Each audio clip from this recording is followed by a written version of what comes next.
एक गांव में एक गरीब परिवार रहता था। उस परिवार में एक पति सुरेश, पत्नी आस्था और उनकी एक छोटी बेटी प्रिया रहती थी। प्रिया 10 साल की लड़की थी। आस्था अपनी बेटी प्रिया को बहुत प्यार करती थी और सुरेश एक ऑटो ड्राइवर था। उसे शराब की लत थी।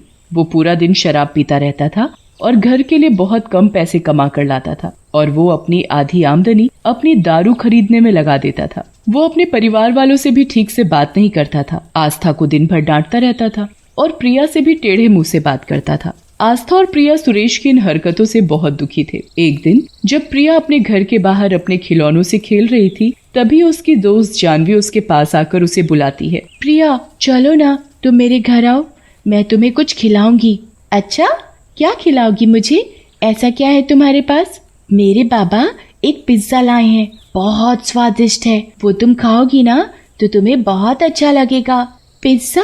पिज्जा क्या होता है? अरे, तुम्हें पिज्जा नहीं पता? अच्छा, तुम आओ मेरे घर, तुम खाओगी तो तुम्हें पता लग जाएगा कि होता क्या है। फिर प्रिया जानवी के साथ उसके घर चली जाती है और वहाँ पर बैठकर जानवी के साथ पिज्जा खाती है। जैसे ही प्रिया पिज्जा का एक निवाला अपने मुंह में डालती है तो उसे वो बहुत स्वादिष्ट लगता है। अरे वाह जानवी, ये तो बहुत ही स्वादिष्ट है। ये तुम्हारे बाबा कहाँ से लाए? मैं भी अपने माँ बाबा को बोलूंगी लाने के लिए। मेरे बाबा इसे एक दुकान से लाए। गांव के बाहर जो शहर का रास्ता जाता है, वहीं बीच में पड़ती है दुकान। प्रिया पिज्जा खाकर अपने घर चली जाती है और ये बात जाकर अपने बाबा को बोलती है। बाबा, पता है आज मुझे जानवी ने क्या खिलाया? क्या है? क्या खिलाया उसने तुझे? बाबा, उसने मुझे पिज्जा खिलाया। तो तुम भी मेरे लिए एक पिज्जा ले आओ।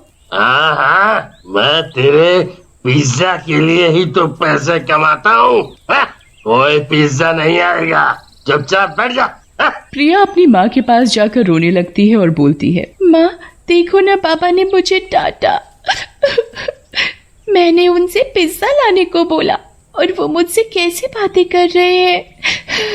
तेरे को तो पता है कि तेरे बाबा कैसे हैं। कोई बात नहीं, मैं तेरे लिए पिज्जा ले आऊंगी। ठीक है माँ।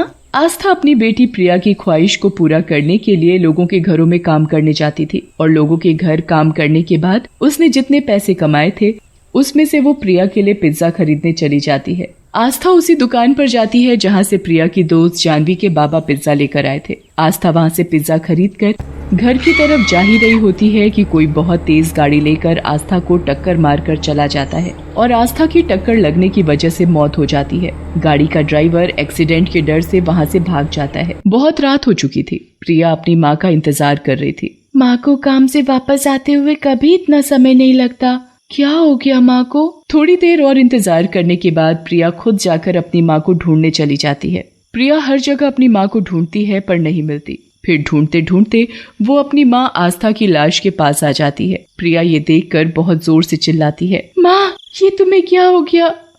माँ उठो। प्रिया अपनी माँ को खून में लिपटे हुए देखकर बहुत डर जाती है। वो जल्दी से अपने बाबा और आसपास के घर वालों को मदद के लिए बुलाती है और फिर सारे मिलकर आस्था के शरीर का दाह संस्कार कर देते हैं। दाह संस्कार के दिन के बाद से प्रिया घर में अकेली बैठी बैठी बस अपनी माँ की याद में रोती रहती थी। अब क्या होगा मेरा?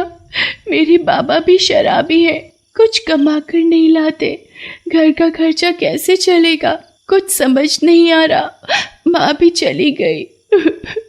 मुझे तो घर के सारे काम भी आते नहीं। वो घर के कोने में बैठकर रो ही रही होती है कि तभी उसे एक उपाय सूझता है। मुझे घर का सारा काम नहीं आता, लेकिन मेरे को रोटी अच्छे से पकानी आती है, इसलिए मैं रोटी का कारोबार शुरू करूंगी। प्रिया रोटी का कारोबार शुरू कर देती है और घर घर में जाकर बताती है कि वो रोटी का कारोबार शुरू कर रही है। सब लोग उसे दुआएं देते हैं। प्रिया अपनी रोटी के कारोबार से कमा तो लेती है पर उससे भी उसके घर का खर्चा पूरा नहीं पड़ता था, क्योंकि कारोबार इतना अच्छा चलता ही नहीं था। वो बहुत मेहनत करती है पर कोई उससे रोटी नहीं खरीदता था। प्रिया बहुत ज्यादा चिंतित होती है कि अब वो घर का खर्चा कैसे चलाएगी। वो घर में बैठकर बहुत रोती है और माँ माँ चिल्लाती रहती है।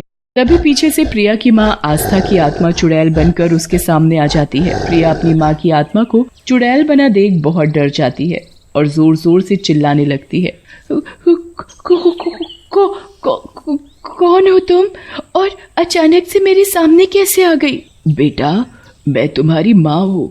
मेरा एक्सीडेंट हो गया था, तभी मेरी आत्मा शरीर से निकलकर चुड़ैल बन गई थी। क्योंकि मेरी इच्छा पूरी नहीं हुई थी तुम्हें पिज्जा खिलाने की, इसलिए मैं चुड़ैल बन गई हूँ। क्या तुम मेरी माँ हो? प्रिया बहुत खुश हो जाती है और अपनी माँ के गले लग जाती है और दोनों बहुत रोते हैं। बेटा, मैंने देखा कि तुम कैसे मेहनत करती हो, रोटी बनाकर पैसे कमाती हो घर संभालने के लिए। हाँ माँ, पर इसका भी कोई फायदा नहीं क्योंकि इसकी कमाई घर खर्च के लिए बहुत कम है। अच्छा, मेरे पास एक उपाय है। हाँ माँ, बताओ ना क्या उपाय है। जब मैं तुम्हारे लिए मरने से पहले पिज्जा लेने के लिए गई थी तो मैंने देखा था कि पिज्जा वाले की दुकान पर बहुत भीड़ है। आजकल लोग पिज्जा बहुत खाते हैं। तुम पिज्जा बनाओ और उसका कारोबार करो, बहुत फायदा है इसमें। तुम्हारा उपाय तो बहुत अच्छा है माँ, पर पिज्जा बनाने वाली मशीन लानी होगी और वो बहुत ज्यादा महंगी है हमारे लिए। हाँ, ये तो मैंने सोचा ही नहीं। तो तुम एक काम करो कि तुम रोटी का ही एक पिज्जा बना लो।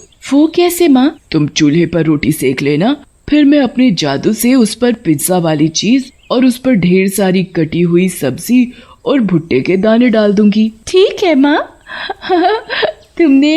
तुम्हारे आने के बाद मेरी आधी परेशानी दूर हो गई। आधी परेशानी? आधी कौन सी परेशानी बाकी है? माँ, बाबा है परेशानी। पूरा दिन शराब पीते हैं और मुझे डांटते रहते हैं और कभी कभी तो मुझसे घर खर्च के पैसे भी ले लेते हैं और अपने लिए दारू ले आते हैं। आपके जाने के बाद तो अब वो काम पर भी नहीं जाते। अच्छा, तो ये बात है। इनको तो मैं सुधार दूंगी। रात को जब सुरेश अपनी दारू की बोतल दुकान से लेकर बाहर आ रहा होता है तो चुड़ैल अदृश्य होकर उसे बीच रास्ते में मारने लगती है।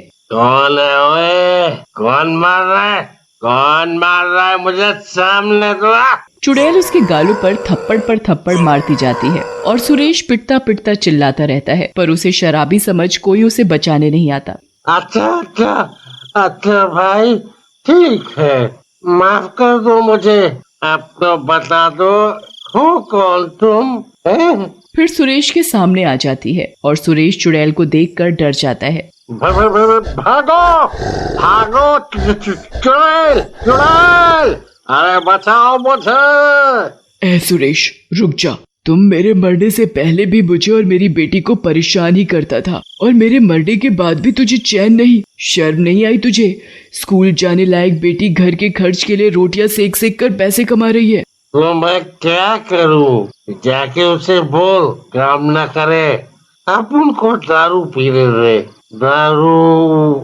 अभी भी तेरा नशा उतरा नहीं, ले तू और मार खा। फिर चुड़ैल उसे जोर जोर से मारने लगती है। अच्छा भाई, ठीक है, बोलो क्या करना है मुझे? अपना ये दारू वारू छोड़, मेरी बेटी से माफी मांग और जाकर मेरी बेटी के काम में मदद कर। चल जा। फिर सुरेश जाकर प्रिया से माफी मांगता है। बेटी प्रिया, मुझे माफ कर दो। अब तुम जो बोलोगी मैं वो करूँगा।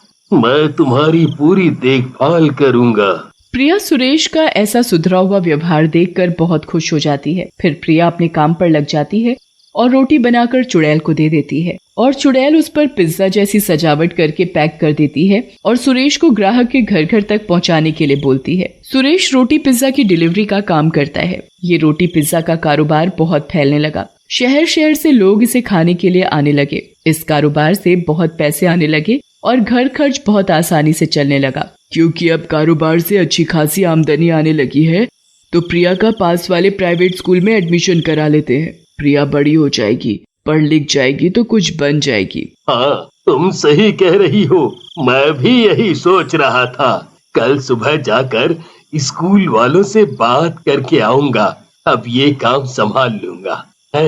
डिलीवरी के लिए कोई और लड़का रख लूंगा। मेरी बच्ची, अब सब कुछ सही हो गया है। तुम्हारे पापा भी सुधर गए हैं। कारोबार से अच्छे खासे पैसे भी आने लगे हैं। अब तुम स्कूल जाकर खूब पढ़ना लिखना, एक अच्छी इंसान बनना। मुझे तुम पर पूरा भरोसा है। हाँ माँ, तुम मेरी चिंता मत करो।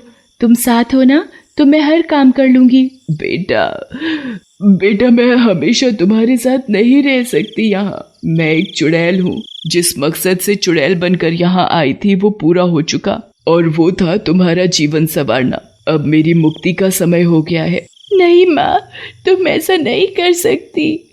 तुम यही रहो मेरे पास। मुझे नहीं पता। बेटा, तुम भगवान पर विश्वास रखो, वो तुम्हारे साथ हमेशा रहेंगे। और फिर चुड़ैल आसमान में जाकर गायब हो जाती है।